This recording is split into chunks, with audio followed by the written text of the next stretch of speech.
अस्सलाम वालेकुम। उम्मीद करता हूँ आप लोग खैरियत से होगा। लाइफ बहुत मज़े में चली होगी। Welcome to chartered commerce studio once again. This is sir Khan Daniyal, CA finalist, your instructor of economics. Sir हमने मैक्रो इकोनॉमिक्स स्टार्ट किया था और आज मैक्रो इकोनॉमिक्स का लेक्चर 2 है। तो सर आज का जो हमारा एजेंडा है वो देखते हैं क्या है। Sir let's start. सर आज का जो हमारा एजेंडा है वो एजेंडा ये है कि हम ग्रोस डोमेस्टिक प्रोडक्ट को पढ़ेंगे। सर उसकी डेफिनेशन को पढ़ेंगे, कैलकुलेशन ऑफ जीडीपी को देखेंगे कि जी ग्रॉस डोमेस्टिक प्रोडक्ट कैसे कैलकुलेट होती है, इसके कितने तरह के मेथड होते हैं, टाइप्स ऑफ मेथड देखेंगे। अब टाइप्स ऑफ मेथड के नाम लिखे हुए हैं यहाँ पे। एक्सपेंडिचर मेथड क्या होता है, इनकम मेथड क्या होता है, या प्रोडक्शन या आउटपुट मेथड क्या होता है। ये इनकम नहीं है, सॉरी, आउटपुट मेथड क्या होता है। ठीक है सर, उम्मीद करता हूँ ये सारी बातें आपको समझ आ गई होंगी। सर आज का हमारा एजेंडा सिर्फ ग्रॉस डोमेस्टिक प्रोडक्ट को समझना है। तो सर स्टार्ट करते हैं। Sir gross domestic product. Sir gross domestic product से पहले हम आपको एक एग्जांपल याद दिलाते हैं जो हमने लास्ट क्लास में कनेक्ट की थी। देखिए, अगर आप किसी समोसे वाली दुकान पे जाएं, अज्यूम करते हैं एक समोसे वाली की दुकान है, ठीक है, और आप उससे पूछे आप कितना कमाते हो, तो वो शायद आपको ना बताए क्योंकि आप वो आपको जानता नहीं होगा। सर लेकिन अगर आप उससे पूछें क्या कहते हैं आपके खर्चे कितने हैं, शायद वो भी ना बताए। वो बोलेगा भाई आपका क्या ताल्लुक है। लेकिन अगर आप उससे ये पूछें कि भाई आपके ये समोसे ये कितने हैं, नंबर ऑफ समोसे कितने हैं, वो बोलेगा 2000 है। कितने? 2000। हमने बोलेंगे ओके डन हो गया। 2000 समोसे, और एक समोसे की कीमत हमने ना बोला आप कितनी दे रहे हो, बोला 20 रुपए। जो 20 रुपए वो क्या है, मार्केट प्राइस है। 20 रुपए क्या है, मार्केट प्राइस है। मैंने बोला ये भी बात डन हो गई। अब मैंने कैलकुलेशन करी, 20 इंटू 2000 इज इक्वल टू 40,000। तो 40,000 रुपए का इसके पास क्या पड़ी हुई है, प्रोडक्शन पड़ी हुई है या आउटपुट पड़ा हुआ है। इतनी बात समझ आती है। यही 40,000 रुपए, यही 40,000 रुपए किस क्या कहते हैं ये कमाएगा। 40,000 1 रुपया भी ज्यादा कमा सकता है, 40,000 1 रुपया भी कम कमा सकता है। सर नहीं हो सकता। अगर वो अज्यूम करते हैं कि सारे के सारे समोसे बिक जाएंगे और सबको 20 रुपए का बेचेगा, तो सर ना 40,000 से 1 रुपया ज्यादा कमाएगा, ना 40,000 से 1 रुपया कम कमाएगा।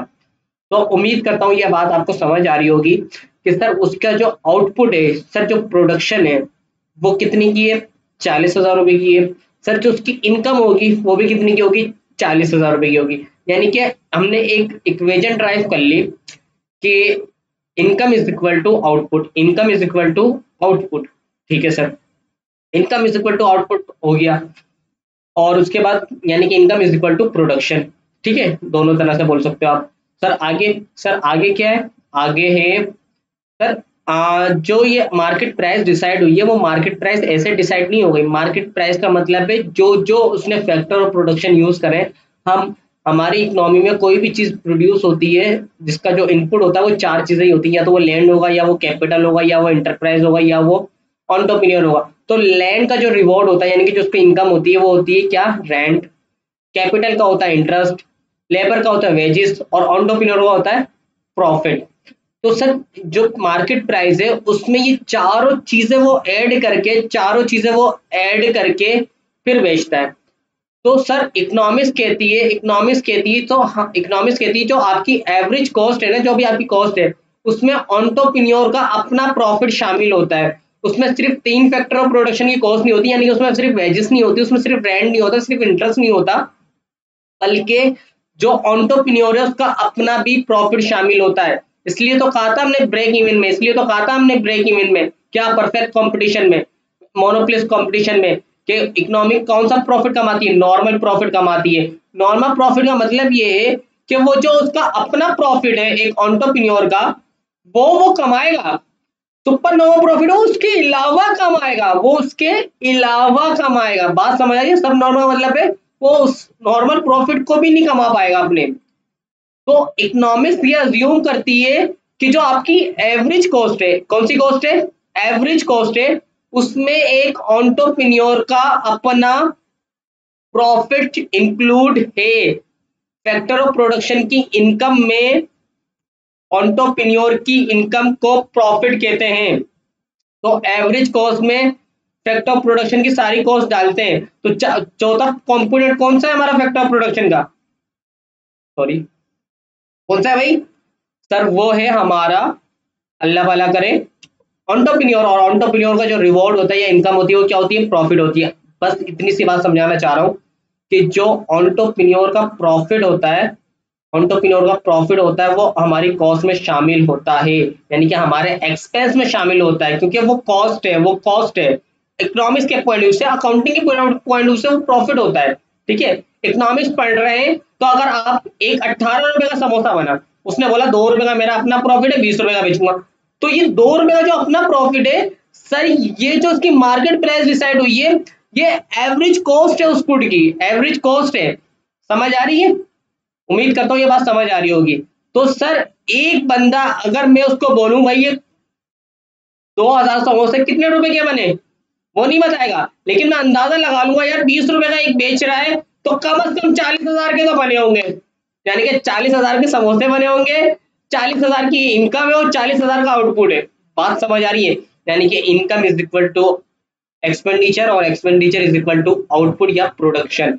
ये क्लास में हमने बहुत ही डिटेल में समझा था, और इस क्लास में समझने की कोशिश की है। सर आप ग्रॉस डोमेस्टिक प्रोडक्ट की डेफिनेशन को समझते हैं? ठीक है sir. GDP, G for gross, D for domestic, T for product. Gross domestic product और नेशनल इनकम, सर ये दोनों चीजें एक ही चीज का नाम है। इन थ्योरेटिकल यानी कि इन किताबों में, या अगर कोई पूछा आपसे ग्रॉस डोमेस्टिक प्रोडक्ट की डेफिनेशन बता दो या नेशनल इनकम की डेफिनेशन बता दो, तो दोनों की डेफिनेशन एक है। बात समझ आ रही है? सर इनकी लिमिटेशन बता दो, दोनों की एक है। इनकी डिफिकल्टीज बता दो या प्रिकॉशंस बता दो, तो दोनों की एक है। उम्मीद करता हूँ ये सारी बातें आपको समझ आ रही होंगी। सर लेकिन लेकिन ग्रॉस डोमेस्टिक प्रोडक्ट और नेशनल प्रोडक्ट जो है, वो जो कैलकुलेशन पे वक्त जब कैलकुलेट करेंगे, तो इन दोनों में जमीन आसमान का फर्क है। यानी कि कैलकुलेशन में फर्क है, प्रैक्टिकली फर्क है, और थ्योरेटिकल बिल्कुल सेम है, थ्योरेटिकल बिल्कुल सेम है। उम्मीद करता हूँ ये बात आपको समझ आ रही होगी। आ रही है या नहीं आ रही सर? अभी मैंने सिर्फ आपको ये बताया ग्रॉस डोमेस्टिक प्रोडक्ट और नेशनल इनकम में क्या फर्क है। कोई भी फर्क नहीं है। अगर डेफिनेशन आए तो दोनों की डेफिनेशन सेम है, लिमिटेशन आए तो दोनों की लिमिटेशन सेम है, प्रिकॉशंस आए तो दोनों की प्रिकॉशन सेम है, डिफिकल्टीज आए तो दोनों की डिफिकल्टीज सेम है। सर लेकिन जब कैलकुलेट करेंगे तो थोड़ा सा फर्क आएगा, थोड़ा सा फर्क आएगा। सर जीडीपी क्या है? जीडीपी सर एक एक लफ्ज समझने वाला है। जीडीपी इज एग्रीगेटेड, एग्रीगेटेड मतलब जमा की हुई तमाम तमाम, ऑल का सम, ऑल का सम, ऑल क्या चीज है वो आगे पढ़ेंगे। जमा की हुई तमाम चीजों के मतलब कुछ भी चीज है उसका टोटल, सही है। एग्रीगेट का मतलब है टोटल। किसका total? GDP is aggregated market value, GDP is aggregated market value, market value का टोटल। लेकिन किसके मार्केट वैल्यू का टोटल? ऑफ ऑल गुड्स और सर्विसेज, ऑल गुड्स और सर्विसेज की मार्केट वैल्यू का total produce within the boundaries of a country, जो produce हो रही है बाउंड्रीज ऑफ अ कंट्री में।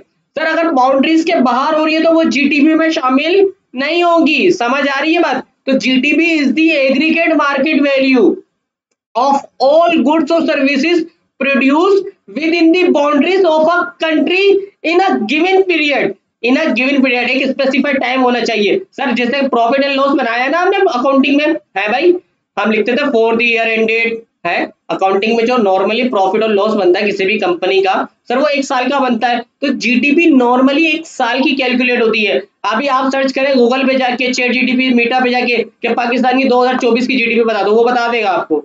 बात समझ आ रही है? तो जीडीपी क्या है? जीडीपी है market value of all goods और services produce within the country in a given period. बात समझ आ रही है? उम्मीद करता हूँ ये बात समझ आ रही होगी। सर यानी कि एक कंपनी है टायर बनाने वाली, उस कंपनी ने पिछले साल 10,000 टायर बनाए, इस साल 15,000 टायर बनाए, सही है। एक कंपनी है जो मेरी मैं द चार्टर्ड कॉमर्स स्टूडियो है, द चार्टर्ड कॉमर्स स्टूडियो ने पिछली बार 10 बच्चे बढ़ाए थे, इस बार 50 बच्चे बढ़ाए, एक साल में इंक्रीज कर दिया, एक साल में नंबर ऑफ, काफी number of significance number of students increase कर गए। सर जो ये जीडीपी इंक्रीज हो रही है नहीं हो रही? सर पहली बार मैंने कितने बच्चे बढ़ाए थे, अब कितने बढ़ाए? 50। तो जीडीपी इंक्रीज कर गई, जीडीपी क्या कर गई? इंक्रीज कर गई। तो ऑल गुड्स और सर्विसेज, सर चाहे वो गुड हो या सर्विस हो, उस सब की मार्केट वैल्यू को अगर आप जमा कर लो, तो जीडीपी आ जाएगी। समझ आ रही है? यानी कि सर इस पाकिस्तान में जो कोई मतलब जितनी भी कंपनी वो कुछ ना कुछ तो बना रही होंगी ना, चाहे वो सर्विस सेक्टर में डील कर रही हो, चाहे वो फिजिकल गुड्स में डील कर रही हो, है चाहे वो फ्रिज बना रही हो, टीवी बना रही हो, मशीन बना रही हो, या टीचिंग कर रहे हो, या ऑडिट कर रहे हो, या सॉफ्टवेयर इंजीनियरिंग मतलब आईटी सर्विस प्रोवाइड कर रहे हो, कुछ भी कर रहे हो सर, वो सारी की सारी चीजें गुड्स सर्विस में डील करती हैं। और वो जो भी चीजें बनेंगी, वो भी जो भी चीजें चली बनेंगी, वो कौन बनाएगी? फर्म बनाएगी। फिर उनको कौन खरीदेगा? कंज्यूमर खरीदेगा। क्योंकि एग्रीगेट बात करें, पूरे पाकिस्तान की जितनी भी कंपनीज है वो चीजें बनाएंगी और तमाम पाकिस्तान के लोग उसको बाय करेंगे। इतनी बात समझ आ रही है? तो सर जीडीपी क्या है? जीडीपी आउटपुट है, आउटपुट है, प्रोडक्शन है ना भाई। लेकिन सर अभी हमने वो समोसे वाले एग्जाम्पल में देखा था कि production is equal to income और income is equal to expenditure. तो जीडीपी कैलकुलेट करने के भी कितने तरीके हैं? तीन। सर एक है एक्सपेंडिचर मेथड, दूसरा इनकम मेथड, तीसरा है प्रोडक्ट या आउटपुट मेथड। सर डेफिनेशन के लिहाज से सबसे रेलिवेंट आपको कौन सा लग रहा है? प्रोडक्ट या आउटपुट मेथड। सही है कि ऑल गुड्स और सर्विसेज की जो भी with in the boundaries of the country produce हुई है उनकी मार्केट वैल्यू को एग्रीगेट करके जीडीपी निकल जाएगी। ठीक है सर, इसके लिहाज से ये लग रहा है हमें। लेकिन सर डिफिकल्टीज आती है गवर्नमेंट को जीडीपी। सर जीडीपी कौन कैलकुलेट करता है? गवर्नमेंट कैलकुलेट करती है। गवर्नमेंट को जीडीपी कैलकुलेट करने के लिए डिफिकल्टीज आती है। तो सर वो कभी आउटपुट से करती है, कभी वो इनकम मेथड से कर रही होती है। गवर्नमेंट बोलती है यार मैं लोगों की इनकम पूछने जाती हूँ, लोग इनकम नहीं बताते। लेकिन अगर मैं लोगों के खर्चे पूछना चाहती हूँ तो लोग खर्चे फिर भी बता देते हैं। याद आ रही है मेरी पुरानी वाली एग्जाम्पल लास्ट क्लास की? है सर अगर मैं खर्चे पूछना चाहती हूँ तो खर्चे बता देते हैं, लेकिन इनकम अपनी बताते नहीं है। उम्मीद करता हूँ ये बात आपको समझ आ रही होगी। सर अगर ना वो इनकम बताए ना वो खर्चे बताए तो मैं ये देख लूंगी पूरी इकोनॉमी में कितनी चीजें प्रोड्यूस हुई, तो फिर मैं जीडीपी निकाल लूंगी। बात समझ आ रही है? तो जीडीपी के कैलकुलेट करने के तीन मेथड है। सबसे रेलिवेंट मेथड है एक्सपेंडिचर मेथड। सही है, सबसे ज्यादा यूज होता है एक्सपेंडिचर मेथड, इनकम मेथड और प्रोडक्ट मेथड। ये सीक्वेंस जैसे आ रही वैसे ही इनका यूजेस है। एक्सपेंडिचर मेथड का मतलब क्या है? सर ये क्या होते हैं ये आगे थोड़ा सा थोड़ी देर बाद पढ़ेंगे। तो उम्मीद करता हूँ ग्रॉस डोमेस्टिक प्रोडक्ट की डेफिनेशन समझ आ गई होगी। एक बार फिर दोबारा रीड करते हैं। GDP is the aggregated market value, GDP is the aggregated market value of all goods और services produce within the boundaries of a country in a given period. Sir अगर नेशनल इनकम है या gross domestic product है, इनकी definition सवाल में आती है तो सर मैं यही लिखूंगा। सर अगर इसको कैलकुलेट करना होगा तो ये तीन मेथड है। सबसे ज्यादा कॉमन यूज होने वाला मेथड एक्सपेंडिचर मेथड है, सर उसके बाद इनकम मेथड है, सर उसके बाद आउटपुट मेथड है। उम्मीद करता हूँ ये तीनों मेथड आपको समझ आए होंगे। सर आगे बढ़ते हैं, थोड़ा सा आगे मूव ऑन करते हैं। सर एक्सपेंडिचर मेथड को पढ़ने की कोशिश करते हैं, एक्सपेंडिचर मेथड को पढ़ने की कोशिश करते हैं। सर जब एक्सपेंडिचर मेथड पढ़ते हैं ना तो हम इकोनॉमिक को मार्केट पार्टिसिपेंट में डिवाइड कर देते हैं। किस में डिवाइड कर देते हैं?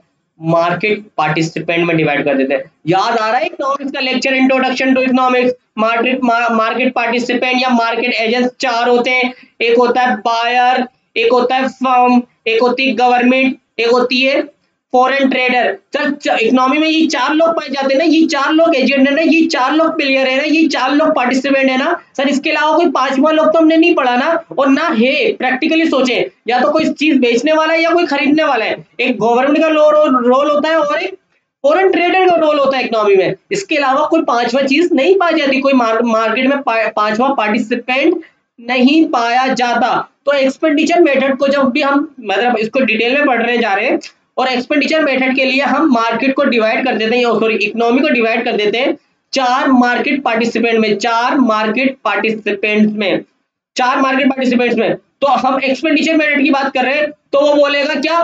बायर का जितना भी खर्चा उसको ऐड कर दो, है भाई। सेलर का जितना भी खर्चा उसको ऐड कर दो, गवर्नमेंट का जितना भी खर्चा उसको ऐड कर दो, और फॉरेन ट्रेडर्स का यानी कि इंपोर्टर्स और एक्सपोर्टर का जो भी खर्चा उसको ऐड कर दो, तो पूरी की पूरी इकोनॉमी का खर्चा आ जाएगा। पूरी की पूरी इकोनॉमी का खर्चा आ जाएगा तो पूरी की पूरी इकोनॉमी जीडीपी निकल जाएगी, जीडीपी निकल जाएगी मुझसे। समझ आ रही है? कनेक्ट कर पा रहे हैं? देखिए बेटा, कनेक्ट कर पाएंगे तो मजा आएगा, वरना नहीं आएगा। ध्यान दीजिए और गौर से लेक्चर सुनिए। Under expenditure method and economy is divided into different sectors and spending by all. Economy को डिफरेंट सेक्टर्स में डिवाइड कर देते हैं। कौन से सेक्टर्स? कंज्यूमर, फर्म या बिजनेस, गवर्नमेंट और फॉरेन ट्रेडर। इनको, इनकी जो मतलब खर्चे, उनको इनके जो खर्चे उसको क्या कहते हैं? कंज्यूमर के खर्चे को बोलते हैं private consumption. Private consumption, sir consumption बोलूं, एक्सपेंडिंग बोलूं, सर परचेजेस बोलूं, सर एक्सपेंडिचर बोलूं या एक्सपेंस बोलूं? सर ये पांचों चीजों का लफ्ज का मतलब एक ही है। सर कंजम्पशन बोलूं, एक्सपेंडिंग बोलूं, एक्सपेंडिचर बोलूं, परचेजेस बोलूं या एक्सपेंस बोलूं, सर इन पांचों चीजों का मतलब एक ही है। तो सर जो कंज्यूमर यानी कि बायर के जो भी खर्चे होते हैं उसको क्या कहते हैं? प्राइवेट कंजम्पशन कहते हैं। क्या कहते हैं? Private consumption. सर एक बायर, एक आम लोगों का भी खर्चा होगा, एक गवर्नमेंट का खर्चा होगा। बात समझ आ रही है? तो जो आम लोगों का खर्चा है वो क्या है? Private consumption. प्राइवेट कंजम्पशन उसको डोनेट करते हैं सी से, उसको डोनेट करते हैं सी से। जो फर्म यानी कि बिजनेसेस का खर्चा है उसको क्या कहते हैं? Gross private investment. Gross private investment. Sir क्यों? सर फर्म जो भी खर्चा करती है, चाहे वो बिजली का बिल दे रही हो, चाहे वो अपने एम्प्लॉयज को सैलरी दे रही हो, चाहे वो टैक्स पे कर रही हो, सर कुछ भी कर रही हो, सर वो क्यों करती है? क्योंकि कोई ना कोई चीज बनाने के लिए करती है। तो सर कोई ना कोई चीज प्रोड्यूस होती है ना, तो यानी कि सर इकोनॉमिक्स कहती है ये इन्वेस्टमेंट है। सर इकोनॉमिक्स में खर्चों वर्चों का कोई ताल्लुक नहीं है, इकोनॉमिक्स कहती है इन्वेस्टमेंट है। यानी कि अगर आपने प्रॉफिट एंड लॉस बनाया है तो उसमें से सेल्स माइनस की होगी, कॉस्ट ऑफ सेल माइनस की होगी, जीपी आया होगा, ग्रोस प्रॉफिट आया होगा, उसमें से अदर एक्सपेंसेस माइनस के होंगे, rent expense, salary expense, interest expense, tax expense, dividend, ये सारी चीजें माइनस करने के बाद आपके पास एक नेट प्रॉफिट आता है। इकोनॉमिक्स कहती है भाई मेरी नजर में ये कुछ भी नहीं है, ये सारे के सारे खर्चे कर क्यों रहे हो? कोई ना कोई चीज बेचने की नियत से ना, कोई ना कोई चीज बनाने की नियत से ना, तो सर ये इन्वेस्टमेंट है। इकोनॉमिक्स कहती है इकोनॉमिक्स के जितने भी खर्चे हैं, चाहे वो कैपिटल एक्सपेंडिचर है या रेवेन्यू एक्सपेंडिचर है, सर वो क्या है? सर वो है इन्वेस्टमेंट। वो क्या है? इन्वेस्टमेंट। सर यानी के कंज्यूमर के जो भी खर्चे हैं उसको कहते हैं प्राइवेट कंजम्पशन। सर फर्म के जो भी खर्चे हैं उसको कहते हैं private investment. Private investment. Sir इसको डोनेट करते हैं आई से, उसको डोनेट करते हैं आई से। सर प्राइवेट का लफ्ज समझ आ रहा है? दोनों जगह प्राइवेट लिखा हुआ है क्योंकि ये आम लोगों की बात हो रही है, गवर्नमेंट की बात नहीं हो रही। सर ग्रोस के लफ्ज को समझते हैं। देखिए मेरा बेटा, ग्रोस का मतलब होता है कोई भी चीज माइनस होने से पहले, कोई भी चीज डिडक्ट होने से पहले, कोई भी चीज माइनस होने से पहले। और नेट का मतलब होता है कोई भी चीज माइनस होने के बाद। नेट का मतलब होता है कोई भी चीज माइनस होने के बाद, कोई भी चीज माइनस होने के बाद। उम्मीद करता हूँ बात समझ आ रही होगी। नेट का मतलब होता है नेट प्रॉफिट। नेट प्रॉफिट का हम क्यों बोलते हैं भाई? एक्सपेंसेस माइनस करने के बाद आता है ना। तो सर ग्रोस प्राइवेट इन्वेस्टमेंट, याद करें इन्वेस्टमेंट कैपिटल एक्सपेंडिचर में एक कॉस्ट होती है, एक बुक वैल्यू होती है। समझ आ रही है? एक कॉस्ट होती है, एक बुक वैल्यू होती है। सर कॉस्ट में से बुक वैल्यू तक आने के लिए क्या करते हैं? डेप्रिसिएशन को माइनस करते हैं। सर यानी कि अगर प्राइवेट इन्वेस्टमेंट को ग्रोस करना होगा तो डेप्रिसिएशन को ऐड कर दूंगा। प्राइवेट इन्वेस्टमेंट को, यानी कि सर ग्रोस प्राइवेट इन्वेस्टमेंट का मतलब ये है कि डेप्रिसिएशन को ऐड कर दो। अगर नेट हुई हुई है मतलब माइनस हुई हुई है, अगर नहीं हुई हुई तो माइनस करने की जरूरत नहीं है। सर मैंने 1 लाख रुपए की मशीन ली, 20,000 रुपए की डेप्रिसिएशन आई, 80,000 रुपए की बुक वैल्यू हो गई। सर जो प्राइवेट इन्वेस्टमेंट में अमाउंट आएगी वो 1 लाख आएगी। अगर मुझे सवाल में बुक वैल्यू दी हुई है तो उसमें मैं ऐड कर दूंगा क्या? 20,000 रुपए डेप्रिसिएशन, तो मेरे पास 1 लाख आ जाएगा। Book value 80,000, 20,000, depreciation is equal to gross private investment यानी कि 1 लाख। उम्मीद करता हूँ ग्रोस का लफ्ज आपको समझ आया होगा। ग्रोस का लफ्ज समझ आया या नहीं आया? ग्रोस का मतलब, ग्रोस प्राइवेट इन्वेस्टमेंट का मतलब सादा खुशबू में ये है डेप्रिसिएशन माइनस करने से पहले जो अमाउंट है वो लिख दो। डेप्रिसिएशन माइनस करने से पहले जो अमाउंट है वो लिख दो। उम्मीद करता हूँ ये बात आपको समझ आ रही होगी। Sir government spending, government spending, sir government के जो खर्चे होते हैं, गवर्नमेंट के जो खर्चे होते हैं उसको गवर्नमेंट स्पेंडिंग या गवर्नमेंट परचेजेस कहते हैं। सर गवर्नमेंट भी दो तरह के खर्चे करती है। एक मैंने टीवी लिया और एक गवर्नमेंट ने टीवी लिया, दोनों के टीवी लेने का मकसद है टीवी देखना। सर क्या इससे दूसरी गुड बना रहे हैं या ये किसी दूसरी गुड बनाने के काम आ रही है? नहीं सर, यूज हो रही है, इस्तेमाल हो रही है, कंज्यूमर गुड है। बात समझ आ रही है? कौन सी गुड है?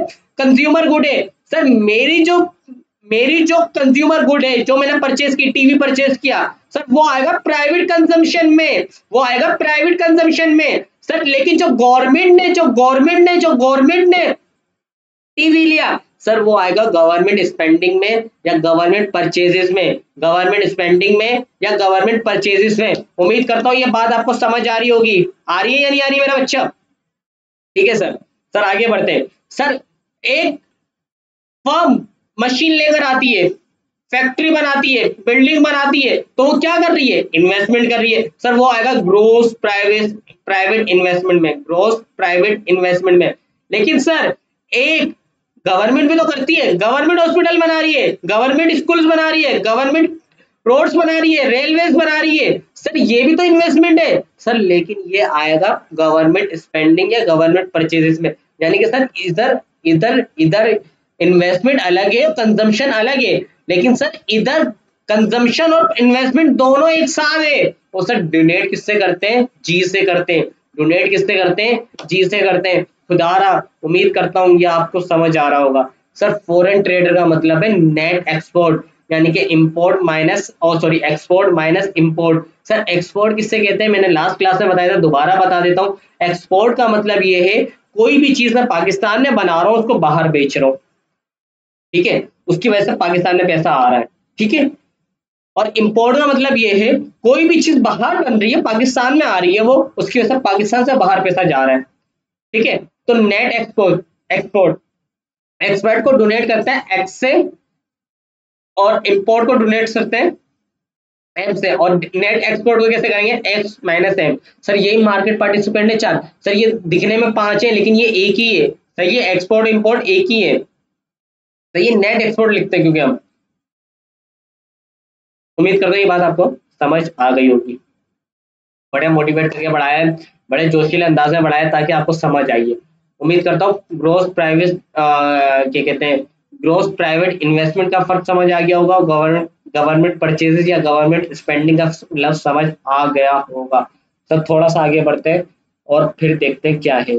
Sir category of expenditure. Sir expenditure 4 market participant है तो 4 ही तरह के खर्चे होंगे। सर प्राइवेट डोमेस्टिक कंजम्पशन, यानी कि एक आम इंडिविजुअल के खर्चों को सर प्राइवेट डोमेस्टिक कंजम्पशन कहते हैं। प्राइवेट डोमेस्टिक कंजम्पशन कहते हैं। सर अगर मैं मोबाइल खरीद रहा हूँ तो सर ये मेरी कंजम्पशन है। सर ये कौन सी कंजम्पशन है? प्राइवेट या डोमेस्टिक कंजम्पशन है। सर अगर मैं फैक्ट्री बना रहा हूँ, सर मैं अगर हॉस्पिटल बना रहा हूँ तो सर इस हॉस्पिटल को कहेंगे इन्वेस्टमेंट, लेकिन कौन सी? Private investment. और ग्रोस क्यों कहेंगे? क्योंकि इनमें से माइनस नहीं हुई क्या? डेप्रिसिएशन। डेप्रिसिएशन माइनस नहीं करनी, डेप्रिसिएशन माइनस नहीं करनी, डेप्रिसिएशन माइनस करने से पहले ग्रोस प्राइवेट इन्वेस्टमेंट आती है। यानी कि जो भी कॉस्ट है वो लिख दो, जो भी कॉस्ट है वो लिख दो। सर इसी का दूसरा नाम क्या है? Capital formation. Capital formation. Sir एक फिक्स एसिड होते हैं, एक करंट एसिड होते हैं। सर फिक्स एसिड वो होते हैं जिससे डेप्रिसिएशन माइनस होती है, बात समझ आ रही है या नहीं आ रही है? और नॉन करंट एसिड से डेप्रिसिएशन माइनस नहीं होती है। सर अगर सवाल में फिक्स एसिड देगा तो मुझे डेप्रिसिएशन माइनस करके नहीं लिखना, बल्कि ओरिजिनल अमाउंट लिखनी है, कॉस्ट लिखनी है, समझ आ रही है? ठीक है। ये ग्रोस प्राइवेट इन्वेस्टमेंट का मतलब क्या है? ये वाला मतलब है क्या भाई? अगर मैंने 1 लाख रुपए की मशीन खरीदी हॉस्पिटल के लिए, तो और उसमें से 50,000 रुपए डेप्रिसिएशन और 30,000 रुपए उसके डेप्रिसिएशन माइनस करी और 70,000 रुपए की बीवी आ गई, बुक वैल्यू आ गई, तो सर मैं जब सवाल सोल्व करूंगा तो मैं यहाँ पे कितने लिखूंगा? 70,000, 30,000 या 1 लाख? सर अगर सवाल में कॉस्ट दी हुई होगी तो 1 लाख लिख दूंगा चुपचाप। सर अगर सवाल घुमा के थोड़ा सा मुश्किल करेगा तो वो बोलेगा बीवी इतनी है और डेप्रिसिएशन इतनी है, तो मैं दोनों को ऐड करके ले दूंगा, BV 70,000 depreciation 30,000 is equal to 1 lakh. बात समझ आ रही है या नहीं आ रही? उम्मीद करता हूँ ये बात आपको समझ आ गई होगी। सर ये तो था फिक्स एसेट का कॉन्सेप्ट। सर कुछ करंट एसेट भी तो आते हैं, है भाई? इन्वेंट्री होने की वजह, इन्वेंट्री में इंक्रीज आने की वजह से क्या इन्वेस्टमेंट नहीं होती है? होती है। तो सर अगर कोई भी फिक्स मतलब करंट एसेट इंक्रीज हो रहा है तो ऐड कर दूंगा किसमें? ग्रोस प्राइवेट इन्वेस्टमेंट में। सर इन्वेंट्री में कोई डेप्रिसिएशन प्री पेमेंट में कोई डेप्रिसिएशन, अकाउंट रिसीवेबल में कोई डेप्रिसिएशन नहीं होती। मिसाल दे रहा हूँ, वैसे सिर्फ यहाँ पे इन्वेंट्री का रोल आएगा और इसके अलावा कोई और रोल नहीं आएगा। तो सर अगर करंट एसेट में इंक्रीज हो रहा है यानी कि इन्वेंट्री में इंक्रीज हो रहा है तो मैं ऐड कर दूंगा यहाँ पर। उस तरह अगर डिक्रीज हो रहा है तो लेस कर दूंगा, डिक्रीज हो रहा है तो लेस कर दूंगा। यानी कि अगर इन्वेंट्री डिक्रीज करिए तो ग्रॉस प्राइवेट इन्वेस्टमेंट से लेस कर दूंगा। उम्मीद करता हूँ ये बात आपको समझ आ गई होगी। सर गवर्नमेंट स्पेंडिंग का मतलब सर चाहे गवर्नमेंट मतलब कैपिटल एक्सपेंडिचर करे। Sir capital expenditure concept accounting में बहुत क्लियरली पढ़ाया है मैंने। कैपिटल एक्सपेंडिचर वो एक्सपेंडिचर होता है, क्या होता है वो जो अकाउंटिंग में पढ़ाया, मैं नहीं बता रहा तुम्हारा। सर कैपिटल एक्सपेंडिचर करे या रेवेन्यू एक्सपेंडिचर करे, सर दोनों एक्सपेंडिचर करने की वजह से दोनों एक्सपेंडिचर कहाँ पर आएंगे, गवर्नमेंट स्पेंडिंग में आएंगे। रिप्रेजेंट किससे करते हैं, जी से। और नेट एक्सपोर्ट का मतलब है export minus import, export minus import. Sir ये थे कैटेगरी ऑफ एक्सपेंडिचर। सर उम्मीद करता हूँ ये बात आपको समझ आ गई होगी। सर थोड़ा सा आगे बढ़ते हैं और देखते हैं। सर अब देखने जा रहे हैं हम कि format of calculation of GDP under expenditure method. सबसे पहले कंपनी का नाम आएगा, कंपनी का नाम आएगा, फिर आए लिखेंगे calculation of GDP. Calculation of GDP जिस मेथड के अंदर कर रहे हैं उस मेथड का नाम लिख देंगे expenditure method. For the year ended 31 दिसंबर 2001 से जो सन होगा वो लिख देंगे। सर ये तीनों लाइनें लाजमी होनी चाहिए, जैसे कैश बुक में आती है, जैसे स्पेशल जनरल में आती है, जैसे बैलेंस शीट में आती है, जैसे प्रॉफिट एंड लॉस में आती है, जैसे बैंक रिकंसिलिएशन में आती है, जैसे जनरल जनरल में आती है। बिल्कुल इसी तरह यहाँ पर भी ये तीनों लाइनें आ जाएंगी। सही है। सर प्राइवेट या डोमेस्टिक कंजम्पशन को यहाँ पे सी से रिप्रेजेंट करेंगे, यहाँ पे लिख देंगे। और ये क्या होती है बहुत ही डिटेल में समझा दी। ग्रोस प्राइवेट इन्वेस्टमेंट या कैपिटल फॉर्मेशन को यहाँ पे लिख देंगे, ये क्या होती है बहुत ही अच्छे से समझा दी। गवर्नमेंट के खर्चों को जो भी है, चाहे वो इन्वेस्टमेंट है या यानी कि कैपिटल एक्सपेंडिचर है या रेवेन्यू एक्सपेंडिचर है, उसको क्या लिखेंगे, यहाँ लिखेंगे। और नेट एक्सपोर्ट को यहाँ लिख देंगे। सही है। सर इन सारे चार मतलब चार मार्केट पार्टिसिपेंट है, उन चारों के खर्चों को ऐड कर दूंगा तो क्या आ जाएगी मेरा बच्चा, gross domestic product at market price. तो sir gross GDP is equal to I, ये रही C plus I plus G और X minus M, C plus I plus G X minus M. समझ आ रही है या नहीं आ रही भाई? ये सर एक मार्केट पार्टिसिपेंट, ये दूसरा, ये तीसरा और ये पूरा एक है चौथा। सर जीडीपी आ गई लेकिन किस पे आई, मार्केट प्राइस पे आई। सर कुछ इकोनॉमिक्स बोलते हैं भाई, देखें एक चीज है जो 100 रुपए की बनी है, गवर्नमेंट ने उसमें कहा मतलब आज जो रेट चल रहा है सेल टैक्स 18 रुपए। मतलब मैं बेचने की नहीं, मेरी उसकी जो मार्केट में जो बेचना चाह रहा हूँ उसकी जो प्राइस है वो 100 रुपए। गवर्नमेंट आ गई बीच में, उसने बोला भाई आप इस पर टैक्स लेंगे, क्या लेंगे, टैक्स लेंगे। मैंने बोला ठीक है हम टैक्स ले लेते हैं। तो अब उसकी प्राइस 100 रुपए से 118 रुपए होगा क्योंकि 18% सेल टैक्स या वैल्यू एडेड टैक्स पाकिस्तान में चल रहा है। ठीक है। तो सर जो भी कोई मेरी चीज खरीदेगा यानी कि खर्चा करेगा मेरी चीज खरीदेगा तो सर वो 100 रुपए मुझे देगा, 18 रुपए गवर्नमेंट को देगा, लेकिन वो बटेगा पैसा। कैसे बटेगा भाई, वो 118 रुपए दुकानदार को देगा, सही है। उसके 18 रुपए दुकानदार किसको दे देगा, गवर्नमेंट को दे देगा, और 100 रुपए मुझे मतलब दुकानदार खुद रख लेगा। बात समझ आ रही है या नहीं आ रही? उम्मीद करता हूँ ये बात आपको समझ आ रही होगी। सर इकोनॉमी में क्या 118 रुपए की चीजें प्रोड्यूस हुई या 100 रुपए की चीजें प्रोड्यूस हुई? टैक्स क्या है, एक जबरदस्ती की पेमेंट। टैक्स क्या है, एक जबरदस्ती की पेमेंट। सर गौर मतलब जो मैंने इकोनॉमी में कोई चीज बनाया कि मतलब ये मोबाइल बेचा है मिसाल के तौर पे, ये मोबाइल जो आपको नजर आ रहा है सर, ये मोबाइल 100 रुपए का, मिसाल दे रहा हूँ सर, इस पर 18 रुपए टैक्स लगा हुआ है, तो मोबाइल की कीमत कितनी है, 100 रुपए या 118 रुपए? 100 रुपए ना, 18 रुपए तो गवर्नमेंट को जा रहे हैं। तो कुछ इकोनॉमिक्स कहते हैं बेटा इसमें जो सेल टैक्स है ना, सेल टैक्स इसको हटा के बात करो, ये तो कुछ भी नहीं है, तो गवर्नमेंट के खर्च खाते में जा रहा है, यहाँ से कोई कोई चीज बनी बनी नहीं है, कोई चीज प्रोडक्शन नहीं हुई 18 रुपए से। सिर्फ चीजें कितनी की बनी है, 100 रुपए की बनी है, और वो भी एक मोबाइल बना है 100 रुपए का, उसकी कीमत 118 रुपए नहीं है। तो अगर सेल टैक्स को अगर मैं ऐड कर दूं, सेल टैक्स को अगर मैं 100 रुपये में मतलब 118 रुपये एड, 118 रुपये समझ लो इसको। तो सर इसको कहेंगे जीडीपी एट मार्केट प्राइस। यानी कि सर जीडीपी का मतलब क्या है, मिसाल के तौर पर पूरी इकोनॉमी में ये एक मोबाइल बना है तो सम ऑफ, यानी कि GDP is the aggregate market value of all goods और सर्विसेज। ऑल गुड्स में एक ही मोबाइल बना है, produce within the boundary of the countries with in the given period. एक साल में सिर्फ एक मोबाइल बनाई है 100 रुपए का, जिसमें 18 रुपए टैक्स लगाया, 118 रुपए मार्केट में बिकाई हो।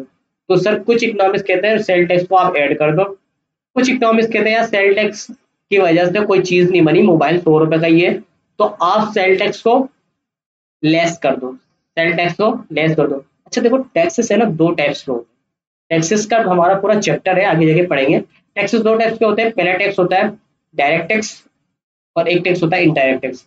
डायरेक्ट टैक्स वो टैक्स होता है जो इनकम पे लगता है, डायरेक्ट टैक्स वो टैक्स होता है जो इनकम पे लगता है, इनडायरेक्ट टैक्स वो टैक्स होता है जो खर्चों पे लगता है। तो सर जब भी मैं मोबाइल खरीदने कोई आया मेरे से, तो 100 रुपए का उसने मोबाइल खरीदा और 18 रुपए उसने टैक्स दिया, तो उसने खर्चा किया ना, मानते हैं नहीं मानते, खर्चा किया ना। तो जो खर्चे पे टैक्स लगता है वो कौन लगता है, इनडायरेक्ट टैक्स होता है, उसको सेल टैक्स कह दो, आप फ्यूल टैक्स कह दो, मतलब जो पेट्रोल पे टैक्स लगता है, इनकम ड्यूटी कह दो, कस्टम ड्यूटी कह दो। सर ये सारे नाम है, इसकी मिसालें हैं, ठीक है। तो सेल टैक्स होता है, सेल टैक्स खर्चों पे लगता है। अब जो सेल टैक्स है इसको मतलब जो खरीदने वाला वो डायरेक्ट पे नहीं करता, वो दुकानदार को देता है, रिटेलर को देता है, रिटेलर होलसेलर को देता है, होलसेलर डीलर को देता है, डीलर मेन जाके किसको देता है, जिसने बनाई ये चीज, और जिसने बनाई है फिर वो गवर्नमेंट को देता है। सर ये एक चेन चलती है। आप कहते हो ना सर मैंने तो टैक्स गवर्नमेंट को नहीं दिया, सर वो एक चेन चलती है। गवर्नमेंट है ना, जब मतलब बेचने वाला जब बेच रहा होता है, जिसने जिस कंपनी ने ये मोबाइल बनाया रियलमी, उस कंपनी ने इस पर पहले टैक्स दे दिया, उस कंपनी ने उस पर टैक्स दे दिया, अब उसकी जो टैक्स है वो कॉस्ट में शामिल कर दिया। उसने पहले वो डीलर को बेचा, डीलर को बेचा तो उसने उससे रिकवर कर लिया टैक्स और अपना जो भी कॉस्ट थी। फिर डीलर ने होलसेलर को बेचा, होलसेलर ने भी मतलब जो डीलर ने किससे रिकवर किया टैक्स, होलसेलर से। होलसेलर ने बेचा रिटेलर को, रिटेलर होलसेलर ने किससे रिकवर किया वो टैक्स, रिटेलर से। रिटेलर ने बेचा आपको, तो आप एंड कंज्यूमर होते, टैक्स कौन देता है, आप देते हैं, लेकिन एक चेन चलती है। बात समझ आ रही है, यानी कि डायरेक्ट टैक्स नहीं पे करते, इसमें आप इंटरमीडिएट पर्सन आता है वो पे कर रहा होता है टैक्स। इनडायरेक्ट टैक्स होता है ये, ठीक है। डायरेक्ट टैक्स क्या होता है, जो इनकम पे लगता है। मेरी 1 लाख रुपए इनकम है, ठीक है, और गवर्नमेंट ने कहा भाई 1,000 रुपये का टैक्स हो गए, तो 99,000 रुपये मुझे मिले। तो ये जो डायरेक्ट टैक्स होता है मैं खुद देता हूँ, डायरेक्ट टैक्स जो होता है मैं खुद देता हूँ। ज्यादा से ज्यादा क्या होता है, मेरा जो एम्प्लॉयर होता है यानी कि जिसके पास मैं काम कर रहा हूँ, वो काट के गवर्नमेंट को भर देता है, क्योंकि उसके विथ होल्डिंग टैक्स आ जाता है, एक कॉन्सेप्ट आ जाता है। या आपके सिलेबस का पार्ट नहीं है, टैक्सेशन का काम है। तो सर मैं सिर्फ ये बताना चाह रहा हूँ, डायरेक्ट टैक्स इनकम टैक्स पे लगता है, इनडायरेक्ट टैक्स खर्चों पे लगता है, डायरेक्ट टैक्स को डायरेक्टली पे करते हैं, इनडायरेक्ट टैक्स को इनडायरेक्टली पे किया जाता है, ठीक है। सर इनडायरेक्ट टैक्सेस को अगर हम लेस कर दें, यानी कि इनडायरेक्ट टैक्सेस को अगर हम लेस कर दें, तो इस चीज की प्राइस क्या हो जाएगी, 118 या 100, सर 100 रुपये हो जाएगी। कितनी हो जाएगी, 100 रुपये हो जाएगी। तो मेरा बच्चा ग्रोस डोमेस्टिक प्रोडक्ट में से अगर माइनस कर दो इनडायरेक्ट टैक्सेस को, सर तो मैं किस पे पहुंच जाऊंगा, फैक्टर कॉस्ट पे। तो अगर मुझसे कोई पूछे जीडीपी एंड मार्केट प्राइस बता दो, तो मैं इन चारों चीज मार्केट पार्टिसिपेंट के खर्चों को ऐड कर दूंगा, private consumption, gross private investment, government spending और नेट एक्सपोर्ट, इन चारों प्लस करूंगा, तो मेरे पास क्या आ जाएगी, जीडीपी एंड मार्केट प्राइस। अगर कोई मुझसे पूछता है जीडीपी एंड फैक्टर कॉस्ट बता दो, तो मैं उसमें से इनडायरेक्ट टैक्सेस माइनस कर दूंगा, इनडायरेक्ट टैक्सेस माइनस कर दूंगा। और इनडायरेक्ट टैक्सेस में सब्सिडीज भी आती है, तो इनडायरेक्ट टैक्सेस में सब्सिडीज माइनस होगी। सब्सिडीज क्या होती है, हमने sale law of supply supply में पढ़ा था। सब्सिडीज का मतलब क्या है, भाई गवर्नमेंट ने बोला ये मोबाइल 100 रुपए का बेच रहे हो ना, तुम 80 रुपए का बेच दो, तो ये गवर्नमेंट की तरफ से एक बेनिफिट है ना, सही है। तो सर इसको भी इनकॉर्पोरेट नहीं करना, ठीक है, क्योंकि इसके पैसे कौन दे, देखो भाई बात सुनो मेरी, गौर से बात सुनो। ये मोबाइल ये रिमोट है, ये 50 रुपए का बना, गवर्नमेंट बोली यार ये रिमोट बहुत महंगा, लोगों की बहुत जरूरत है इसकी, और आप इसको है ना ऐसा करो, 50 रुपए की जगह 40 रुपए का बेचो, 10 रुपए मैं आपको दे दूंगी।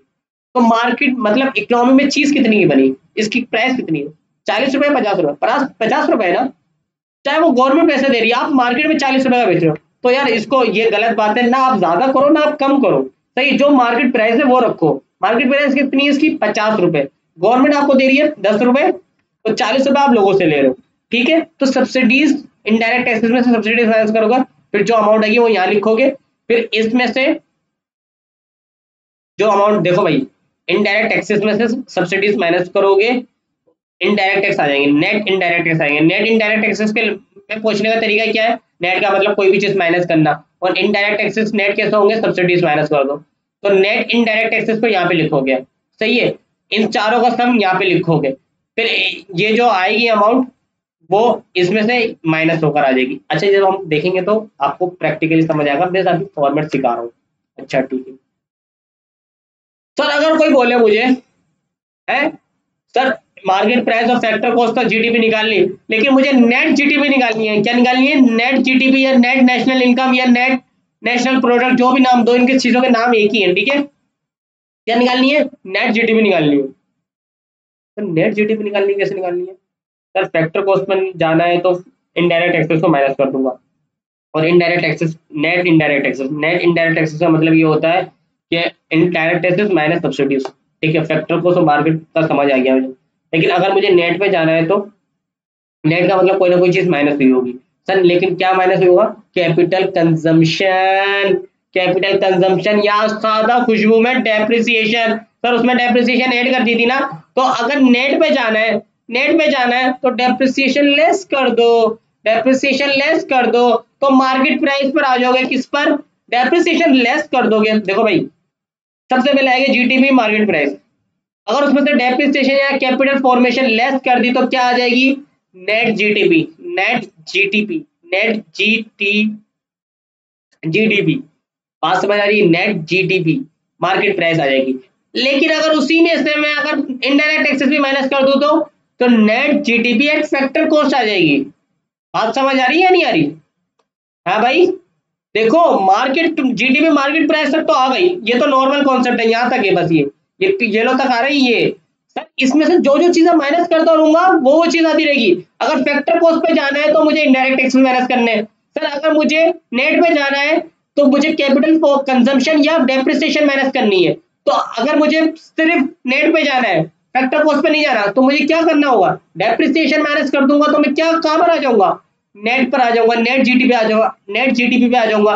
और अगर मुझे net plus national income, sorry factor cost पे जाना है, नेट प्लस फैक्टर कॉस्ट पे जाना है, net GTP plus factor cost, यानी कि net GDP at factor cost, तो क्या करूंगा, इनडायरेक्ट टैक्सेस माइनस कर दूंगा।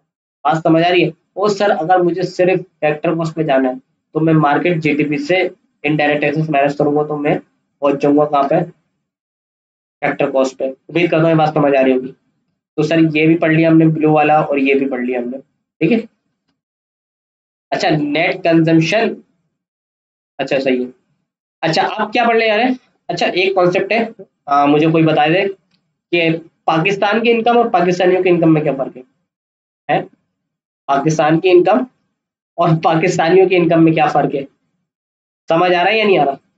सर पाकिस्तान की इनकम का मतलब ये है कि जो पाकिस्तान में लोग रहते हैं उनकी इनकम, बिल्कुल सही कह रहे हैं आप, मेरे आधा अधूरा जवाब सही है। सर पाकिस्तानियों की इनकम का मतलब ये है जो पाकिस्तान में रह रहे हैं वो भी पाकिस्तान की, मतलब उनकी इनकम, और जो पाकिस्तान से बाहर रह रहे हैं उनकी income.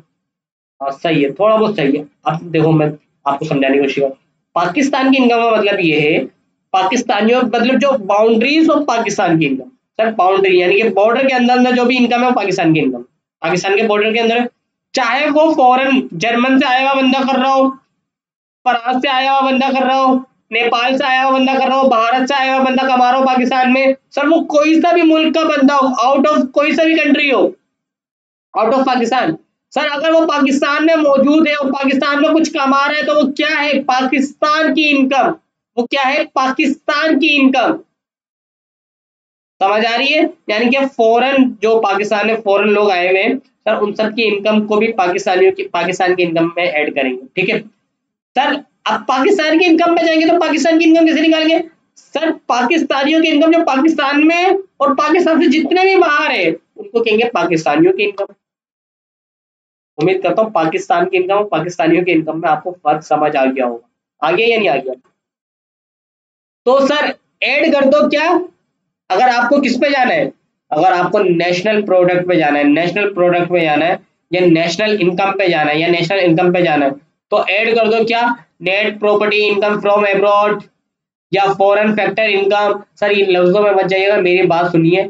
Income from citizen of from abroad, यानी कि पाकिस्तान की इनकम ऐड करो। Income from citizen from abroad, जो इनकम आई है अब्रॉड के लोगों से पाकिस्तान में, वो उसमें से माइनस कर दो इनकम फ्रॉम फॉरेन्स इन कंट्री। देखो भाई, इसको जो ऐड करनी है ना, वो पाकिस्तानियों की इनकम ऐड करनी है, क्योंकि ये इनकम कौन सी है, नेशनल इनकम। नेशनल इनकम मतलब एक कौम की इनकम, सही है।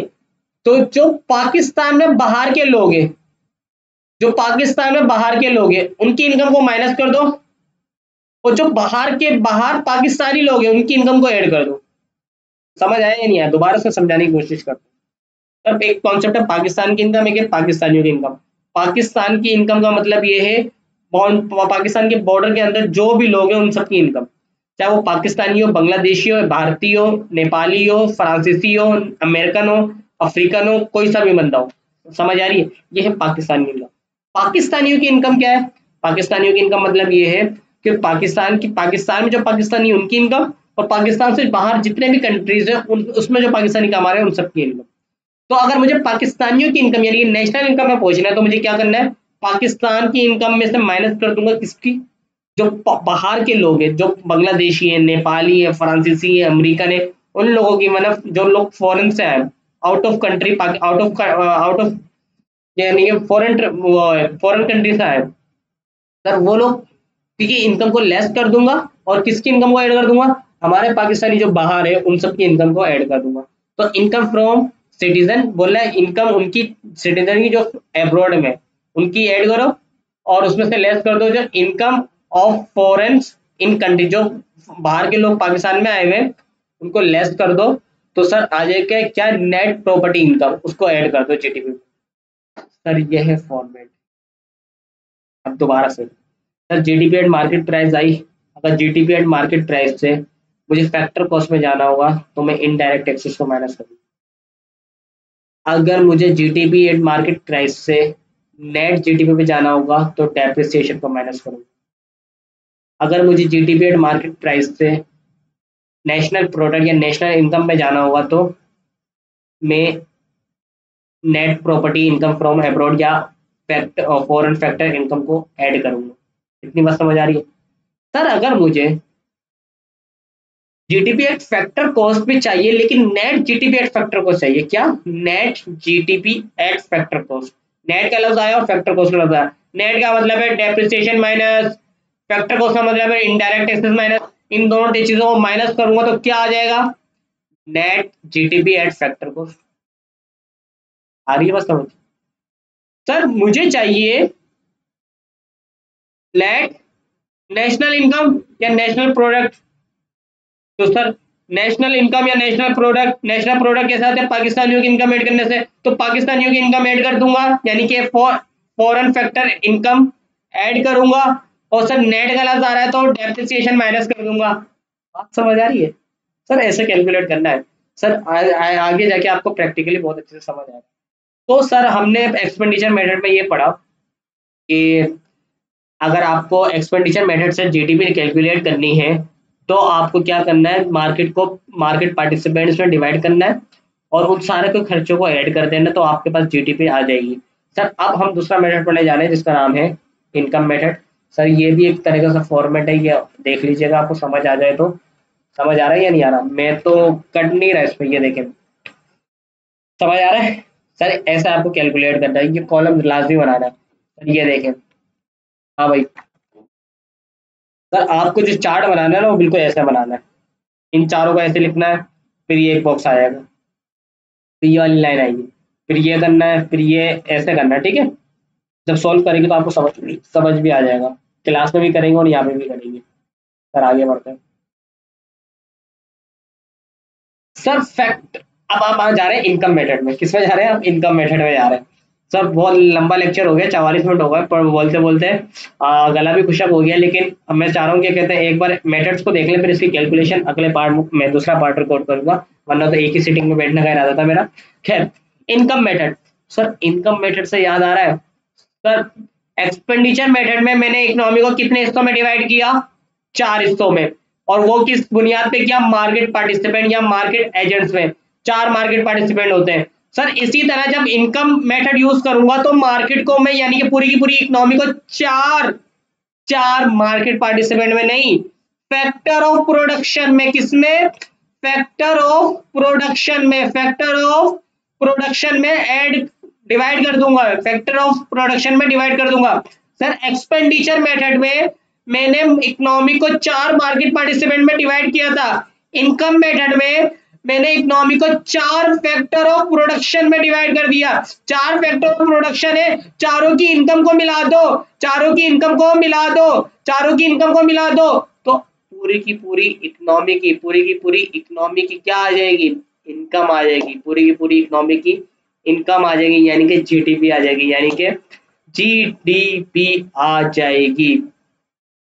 तो sir under this method economy is divided into different factor of production, then income of all factor of production is added, that is national income is equal to rent plus wages plus interest plus profit। Factor of production 4 होते हैं, land, labour, capital, entrepreneur. Sir इनकी income को क्या कहते हैं, rent, wages, interest, profit. समझ आ रही है, एवरेज कॉस्ट का भी कौन सा समझ आ रहा होगा, एवरेज कॉस्ट ये इन चारों चीजों से उनके क्या बनती है, एवरेज कॉस्ट बनती है, यानी कि सर उसमें नॉर्मल प्रॉफिट शामिल होता है एंटरप्रेन्योर का। ठीक है सर, अंडर दिस मेथड क्या करेंगे भाई, फैक्टर ऑफ प्रोडक्शन की इनकम को ऐड कर दो, सबसे पहले लैंड आता है तो रेंट आ जाएगा, वेजेस बिफोर टैक्स, लेबर की क्या है, वेजेस, लेकिन जब कैलकुलेट करोगे तो wages before tax. Sir wages before tax का कॉन्सेप्ट देख लिया। एक पॉइंट है कि मैं जहाँ पे काम करता हूँ, ठीक है, मैं वीडियो में काम करता हूँ, वीडियो वाले मुझे मिसाल के तौर पे एक सर्टेन अमाउंट देते हैं, मिसाल के तौर पे 1000 रुपये देते हैं, कितने देते हैं, 1000 रुपये देते हैं, और मेरी सैलरी 1000 रुपये, लेकिन वो मुझे देते हैं 800 रुपये, 800 रुपये, और 200 रुपये टैक्स काट के दे देते हैं, 200 रुपये टैक्स काट के दे देते हैं। सर तो क्या कहते हैं, वीडियो वाले ये कहेंगे मैंने 800 रुपये सैलरी दी दानियल को, नहीं ना, वो क्या कहेंगे मैंने 1000 रुपये सैलरी दी जिसमें से 800 रुपये दानियल को दिए और 200 रुपये गवर्नमेंट को दिए। बात समझ आ रही है, जी सर समझ आ रही है, बिल्कुल अच्छे से आ रही है। तो सर वेजेस बिफोर टैक्स लेना है, वेजेस बिफोर टैक्स यानी कि टैक्स पे करने से पहले, तो मेरी इसमें जो अमाउंट आनी चाहिए वो 800 आनी चाहिए, 200 आनी चाहिए, 1000 आनी चाहिए, बिल्कुल सही कहना, 1000 आनी चाहिए, बिफोर टैक्स का मतलब है 1000 रुपये, ठीक है, टैक्स कितना है 200 रुपये, और नेट टैक्स कितनी है 800 रुपये। अच्छा एक कॉन्सेप्ट ये है, दूसरा कॉन्सेप्ट क्या है, सैलरी पेड बाय एम्प्लॉयर, मतलब salary paid by BDO to सरदारियाल, सैलरी बीडीओ ने पे करी तो कितने रुपए पे करेगा, 800 रुपये, 1000 रुपये या 200 रुपये, 1000 रुपये। सर क्या बात कर रहे हैं, तो सैलरी पेड बाय एम्प्लॉयर का मतलब है 1000 रुपये, सैलरी रिसीव बाय एम्प्लॉय यानी कि सैलरी रिसीव बाय सरदारियाल कितने, 1000 रुपये, नहीं सर 800 रुपये, 200 रुपये तो गवर्नमेंट को दे दिया ना टैक्स के नाम पे। तो sir salary receive by employee का अलग कॉन्सेप्ट है, सैलरी पेड बाय एम्प्लॉयर अलग कॉन्सेप्ट है। सैलरी पेड बाय एम्प्लॉयर में टैक्स शामिल होता है, सैलरी रिसीव बाय एम्प्लॉय में टैक्स शामिल नहीं होता। उम्मीद करता हूँ ये बात समझ आ गई होगी।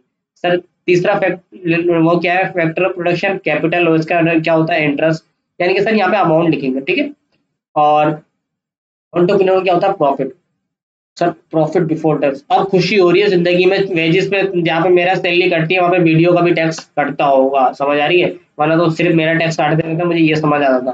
Profit before tax, profit before tax, sir profit हुआ है टैक्स को, मतलब जो भी प्रॉफिट अमाउंट है वो टैक्स से पहले यहाँ पे लिखनी है, यहाँ पर इस बॉक्स में, ठीक है।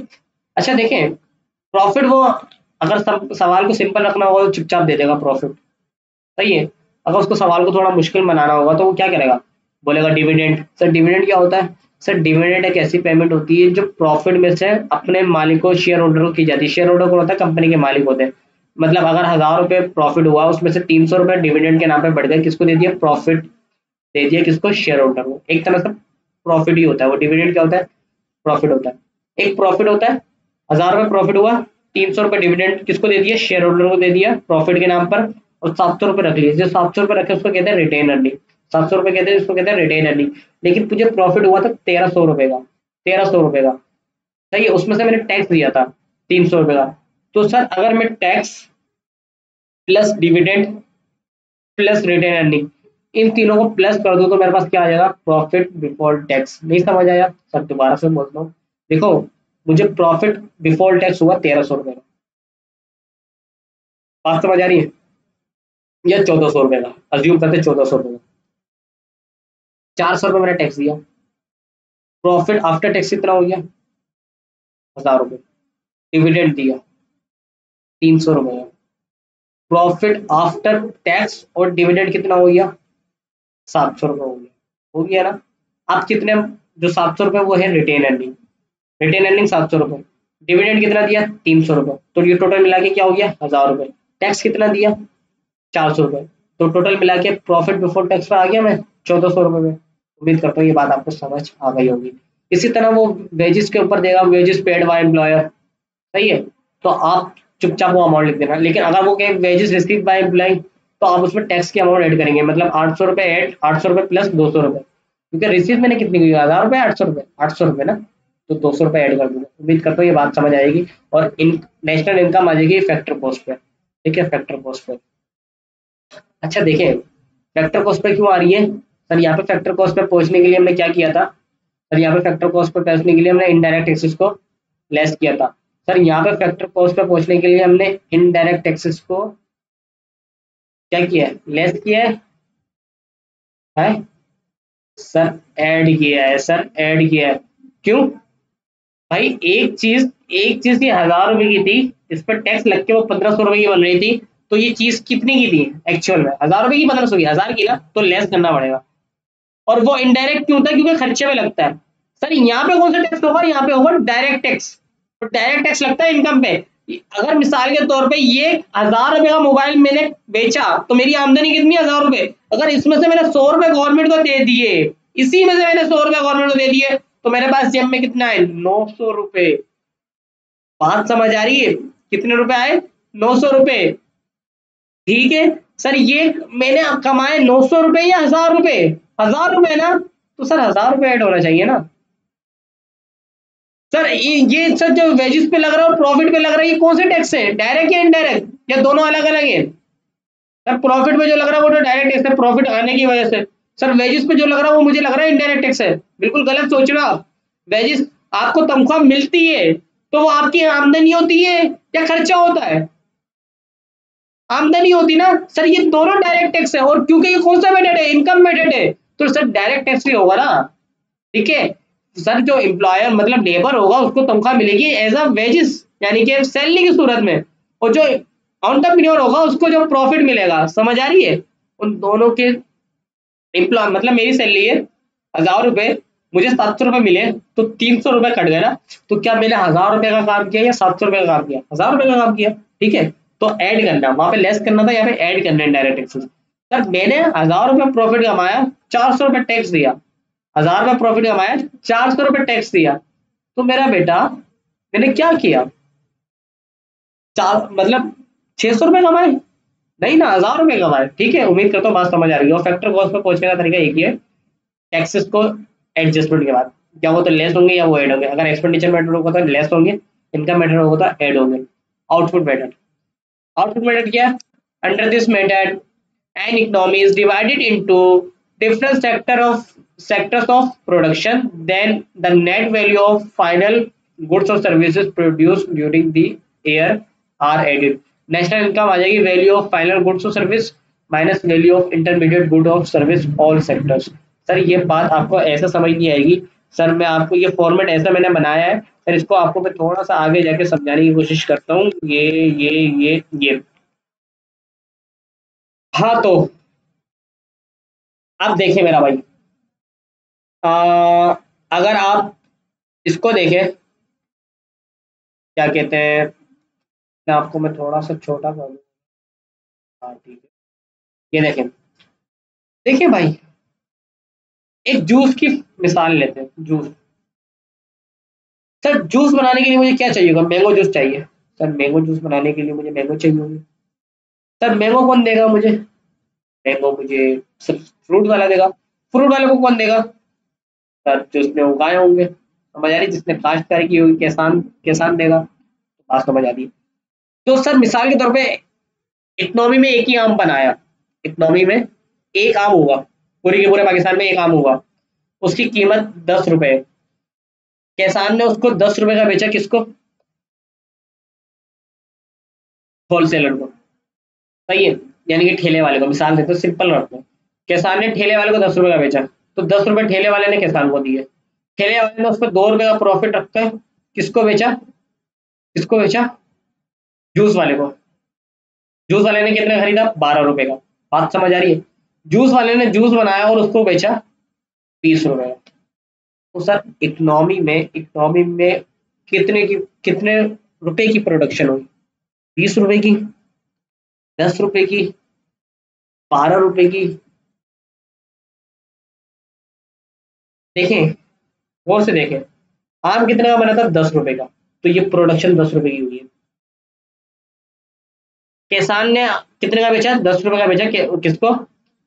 ठेले वाले को। ठेले वाले ने वो 12 रुपए का बेचा। तो उस ठेले वाले ने क्या 12 रुपए की प्रोडक्शन की है? नहीं नहीं सर, 10 रुपए तो वही आम के है ना, उसकी कॉस्ट 2 रुपए का उसने प्रॉफिट लगाया। तो सर समझ आ रही है बात?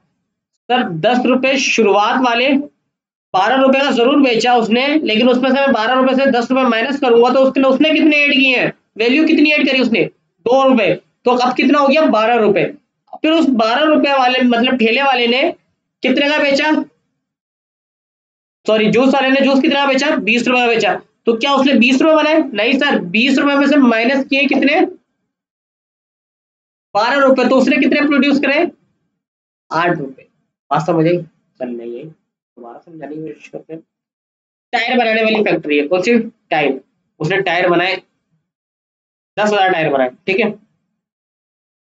और मिसाल के तौर पर 1 रुपए का 10,000 टायर बनाए और उसकी कीमत है 1 मिलियन, 10 लाख रुपए। कार बनाने वाली कंपनी है, उसने 5 कारें बनाई, या 2 मिलियन की कारें बनाई, 20 लाख की। सर टायर बनाने वाली कंपनी कह रही है मैंने 1 मिलियन कमाए, कार बनाने वाली कंपनी कह रही है मैंने 2 मिलियन कमाए, तो टोटल 3 मिलियन हो गया। तो क्या जीडीपी 3 मिलियन हुई है? और से सोचे सर, डुप्लीकेशन नहीं नजर आ रही आपको?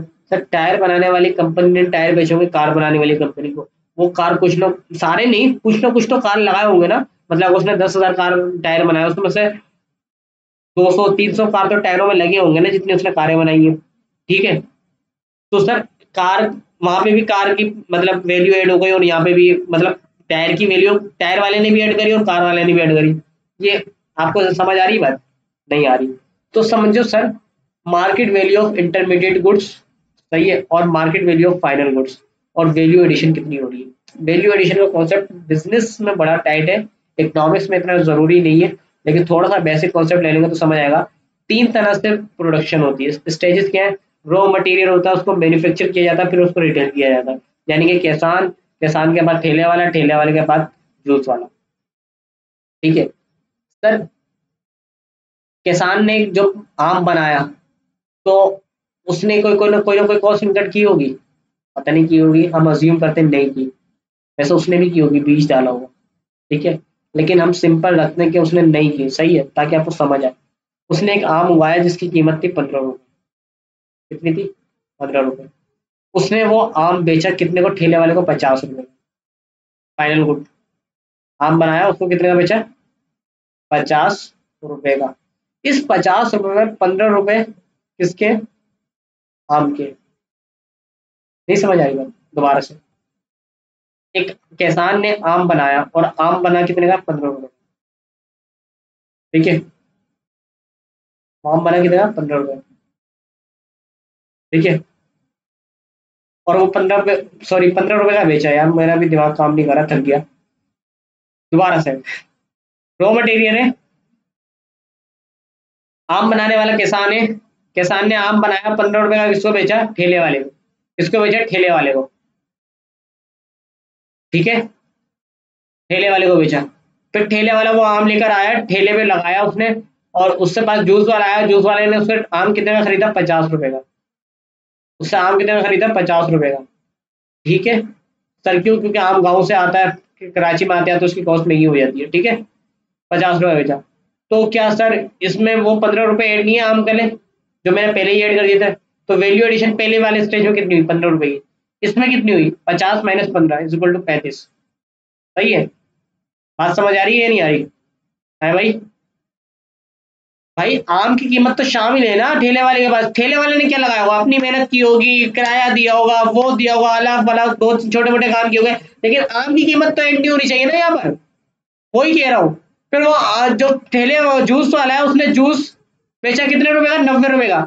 लेकिन सर क्या जूस में 50 रुपए शामिल नहीं है किस चीज के? वो जो आम बना, आम बनने के बाद वो आया कराची, उसके बाद ठेले वाले ने उसको बेचा, वो सारी चीजें तो शामिल है ना। उसने कितने की वैल्यू एडिशन करी है, उसने 40 रुपए की करी है। यानी कि सर वैल्यू एडिशन का मतलब है एक तरह से प्रॉफिट, एक तरह से प्रॉफिट। सर आम वाले ठेले वाले के लिए आम की कॉस्ट कितनी थी, 15। उसने बेची कितनी, 50 रुपए की, तो उसको प्रॉफिट कितना हुआ, 35 रुपए।